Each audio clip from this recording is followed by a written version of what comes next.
কিয়ামতের আগে এমন একটি জামানা আসবে যখন এই পৃথিবীর মধ্যে কোনো মুসলমান বেঁচে থাকবে না। এরপর পৃথিবীতে দীর্ঘ 40 বছর এমনভাবে কাটবে যেখানে কারোর কোনো সন্তান জন্মাবে না।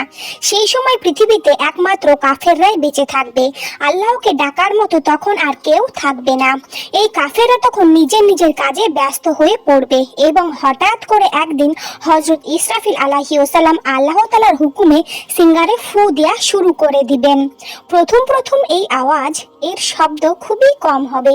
ধীরে ধীরে এই আওয়াজের শব্দ এতটা তীব্র ও বেড়ে যাবে যে এই আওয়াজের কারণে মানুষের কান ও দিল ফেটে যাবে।